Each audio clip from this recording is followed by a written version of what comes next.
l'indépendance de la Belgique et Liège devenant capitale provinciale, commence pour la cité ardente une période de grands travaux qui vont la propulser dans l'ère moderne et lui donner les grands traits que nous lui connaissons.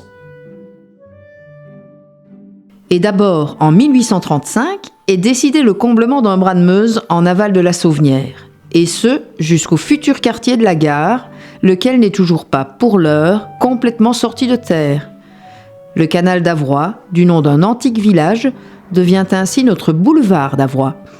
Le voici, ce canal, avec sa promenade, avant les travaux.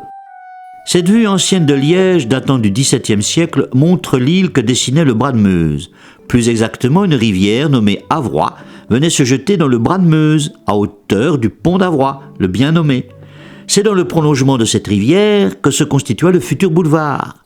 Celui-ci, au début du XVIIIe siècle, était avant tout un quai de pierre, planté de marronniers indiens, et il fut longtemps le rendez-vous des promeneurs oisifs. Cette gravure de 1740 montre au fond les 10 marronniers et à droite l'ancienne abbaye Saint-Jacques, dont il ne reste aujourd'hui que l'église gothique.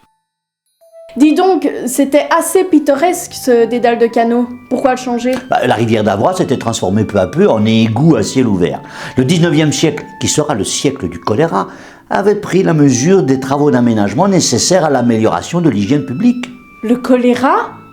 C'est quoi ça encore ? Grave infection bactérienne des boyaux, diarrhée mortelle généralement provoquée par l'absorption d'une eau impure. Ah ouais, moins sympa les canaux là.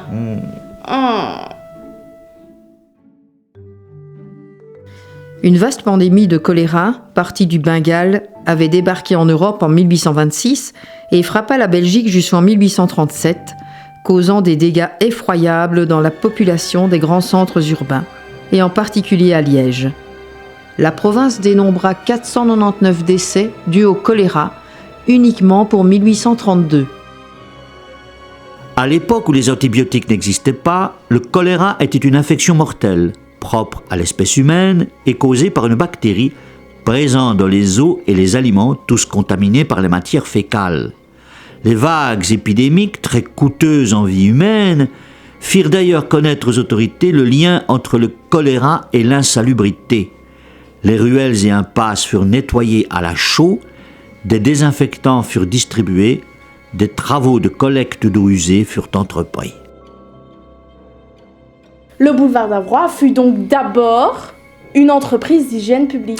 Oui, il s'étendit d'est en ouest vers la périphérie, longeant diverses églises et couvents anciens. Comme ici, l'abbaye bénédictine de la Paix Notre-Dame, bâtiment classé et achevé en 1690 et qui se situe au numéro 52 du boulevard.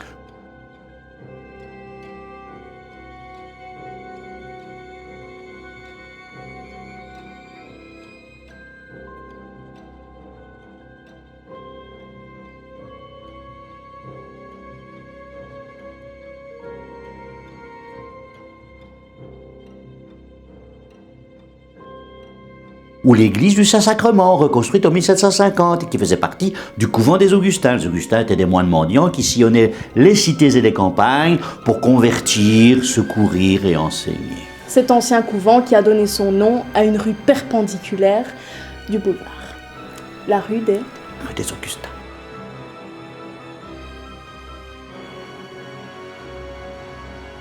Lequel boulevard s'est rapidement hérissé de maisons cossues et s'est tout aussi rapidement hissé au rang de quartier bourgeois, tout le long d'une promenade lourdement arborée comme on le voit ici en 1900, bien avant l'invasion des automobiles.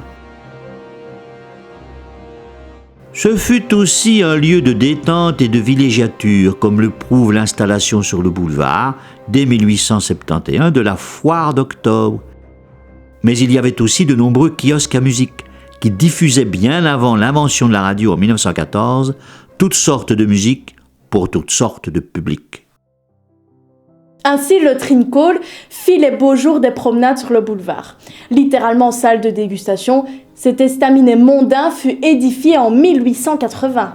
Alors on l'aperçoit ici avec son style arabisant, ses 2 tours à coupole, ses billards et ici aussi son kiosque à musique. Mais c'est là aussi, dit-on, que furent projetés les premiers films visibles à Liège. Mais peu à peu abîmé par la succession des saisons et des guerres, il fut finalement une ruine qu'on fit raser en 1961.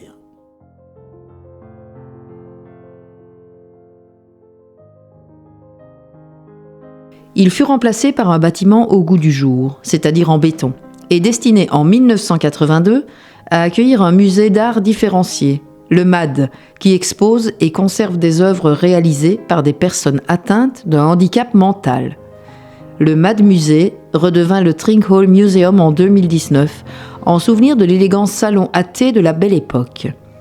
Les bâtiments abritant ce musée original et puissant, produit du CREAM, Créativité Handicap Mental, avaient été préalablement rénovés.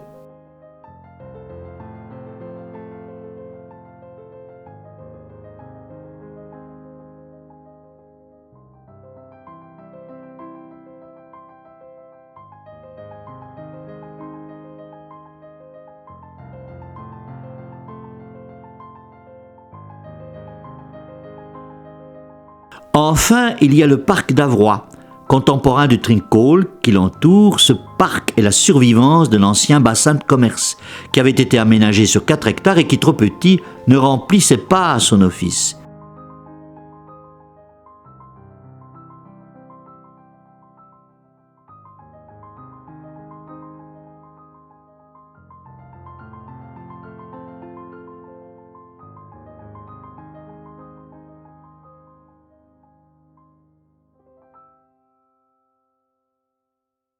Edward Keilig, un paysagiste allemand, se vit alors confier en 1880 l'élaboration d'un parc urbain à Liège.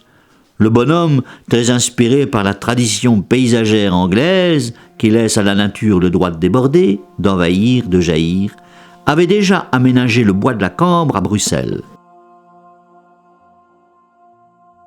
Ainsi, un étang rappelant notre passé de ville d'eau remplaça l'ancien bassin, s'entourant d'allées plantées d'arbres exotiques, cèdres du Liban, saules et cyprès.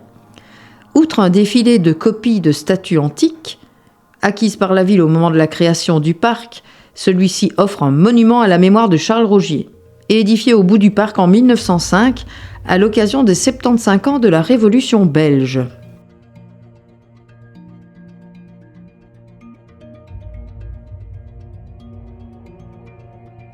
Ainsi qu'une statue équestre de Charlemagne, que nous avons déjà précédemment présentée.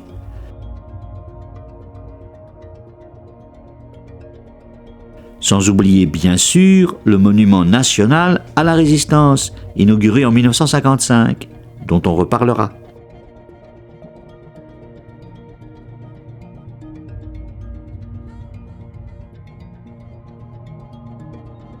Le monument dressé à la mémoire de Walter Frère-Orban, homme politique liégeois du XIXe siècle, fondateur du Parti libéral en 1846, est l'œuvre en 1831 du sculpteur Paul Dubois, mais il ne se trouve pas dans le parc d'Avroy. Un monument politique. Oui, enfin un monument d'allégorie politique, d'ailleurs discutable. De part et d'autre d'un orateur au front haut, une femme à gauche, la mine défaite, symbolise la Belgique avant son action. Et celle de droite, la Belgique, que notre grand homme a améliorée et redressée. Ou bien un monument à la légendaire arrogance des Liégeois.